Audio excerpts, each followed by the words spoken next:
အားလုံးပဲမင်္ဂလာပါရှင်ဒီနေ့ပြောပြပေးမယ့်ပုံပြင်လေးရဲ့ခေါင်းစဉ်ကတော့ရွှေရုံနဲ့ရွှေကြားဆိုတဲ့ပုံပြင်လေးပဲဖြစ်ပါတယ်နောက်ဆင်ပေးကြပါအောင်နော်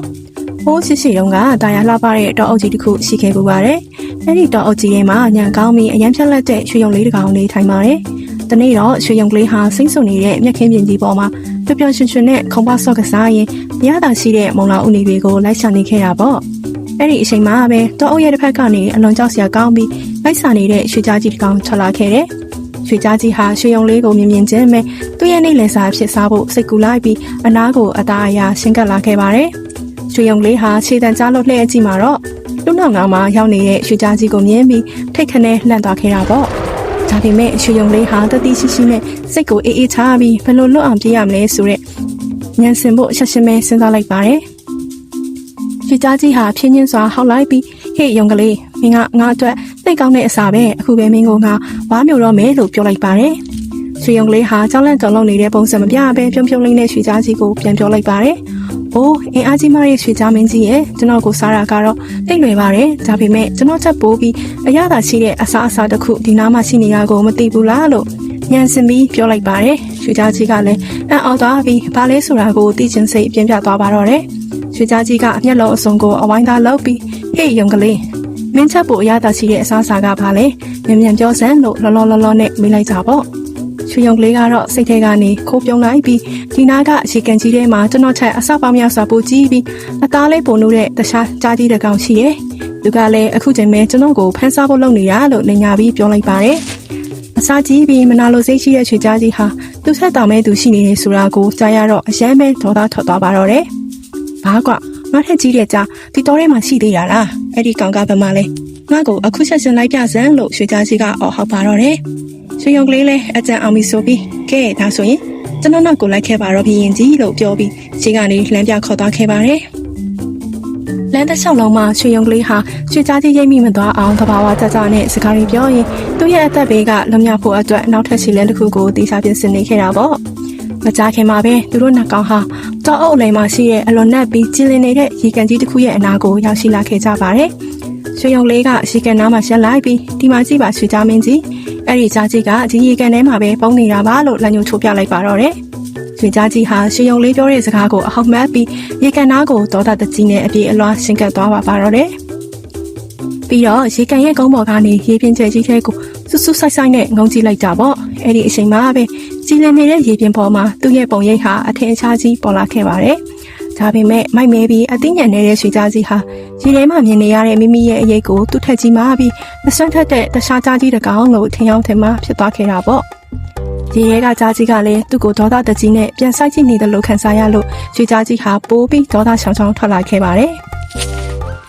ရွှေသားကြီးဟာရှီကန်ထဲကအရိတ်ကိုကြည့်ပြီးသူ့ရဲ့အဆွဲတွေကိုအစွမ်းကုန်ဖော်ထုတ်ကဟိတ်ကောင်မင်းကငါနဲ့မိတဲ့ကိုကျူးကျော်ပြီးငါအစာကိုလူကျင်တာလားလို့အတန်းကုန်ဟိတ်ဟောက်လိုက်ပါတယ်။ဒီကန်ထဲကအရိတ်ကြားကြီးကလည်းမဆက်ကြီးဖြဲပြီးပြန်ဟောက်နေတဲ့ပုံစံပေါ်လာတာပေါ့။အဲ့ဒီလိုရေထဲကကြားကြီးကသူ့ကိုပြန်ပြီးစိတ်ခေါ်နေတယ်လို့ထင်မှတ်သွားတဲ့ရွှေကြားကြီးဟာတီးမခံနိုင်တော့ပဲဒေါသအဟုန်ပြင်းစွာနဲ့ရေကန်ထဲကိုခေါ်အုပ်ပစ်ဖို့အာရုံလိုက်ပါတော့တယ်။ရွှေရုံလေးကတော့အနာကရှုံပုတ်လေးထဲကနေရွှေကြားကြီးရဲ့အလှည့်အပြောင်းကိုရင်တဖိုးဖိုနဲ့စောင့်ကြည့်နေခဲ့ပါတယ်။ရွှေကြားကြီးဟာဒေါသတွေအလိမ့်လိမ့်ချွတ်ပြီးဘာကောင်မှမစင်စားတော့ပဲမင်းကောင်ကအခုပဲအပြက်ရှင်းမယ်လို့အော်ဟောက်ကရေကန်ထဲကအရေးကြီးစီကိုအားကုန်သုံးပြီးလွှာကနေခေါ်အုပ်ချလိုက်ပါတော့တယ်။ပြုံးဆိုရေကန်ထဲကိုကြားကြီးရောက်သွားတဲ့အချိန်မှာတော့ဝုန်းဆိုတဲ့အတန်ကြီးနဲ့အတူရေပွေးပွေးတွေဟာအယက်မျက်နှာအနက်လွင်ဆင်သွားခဲ့ပါတယ်။ဒါပေမဲ့ရေထဲမှာဘဲကြားကြီးမှရှိမနေခဲ့ပါဘူး။ရွှေကြားကြီးဟာတကယ်မရှိတဲ့ရန်သူကိုလိုက်ဖမ်းရင်ရေကန်ထဲမှာစဉ်ဟိုကူးတီကူနဲ့တုံရင်ဖြစ်နေခဲ့ရတာပေါ့ရေကန်ကြီးဟာအလွန်နှက်ပြီးကုန်းပတ်လဲကလည်းမတ်ဆော့လွန်တာကြောင့်ရွှေကြားကြီးဟာရေကန်ထဲကနေကုန်းပေါ်ကိုပြန်တက်ဖို့ဘလို့မှကြိုးစားလို့မရနိုင်အောင်ဖြစ်နေခဲ့ပါတယ်သူဟာရေကူးရတာပင်ပန်းလာပြီးအသက်ရှူသံတွေလည်းပြင်းထန်လာခဲ့တာပေါ့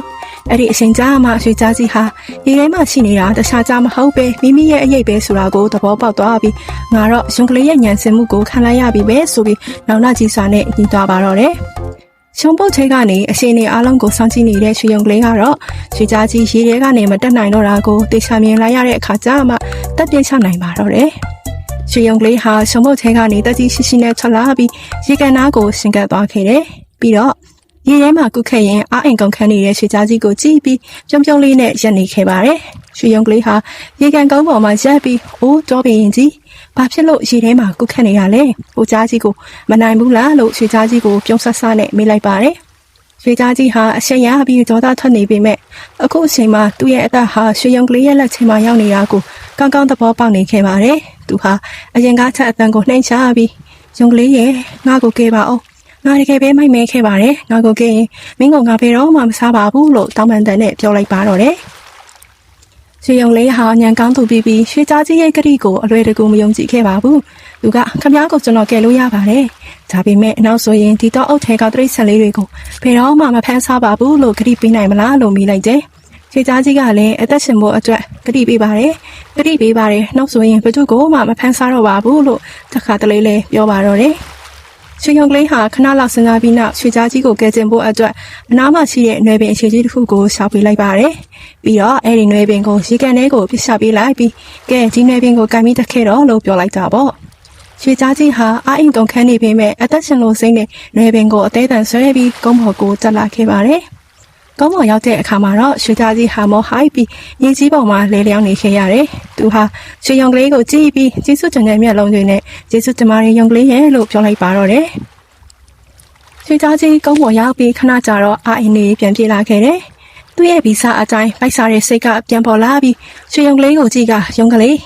မင်းပေးတဲ့ကလေးကိုငါမှတ်မိပါတယ်။ဒါပေမဲ့အခုငါအရန်ပိုက်စားနေပြီမင်းကိုစားမဖြစ်မယ်လို့ပြောလိုက်တာပေါ့။ရွှေရုံကလေးဟာကြားကြီးရဲ့စကားကိုကြားတော့တိတ်မအံ့ဩမိပါဘူးသူကအိုးကြားမင်းကြီးခမ ्या ရဲ့ကလေးကိုဖျက်တော့မလို့လားဒါဆိုရင်ကြောက်အုပ်ချဲကတခြားတရိတ်စင်တွေကခမ ्या ကိုဘယ်တော့မှရုံမှမဟုတ်တော့ဘူးလို့ပြောလိုက်ပါတော့တယ်ဒါပေမဲ့ချိန်မှာပဲကြောက်အုပ်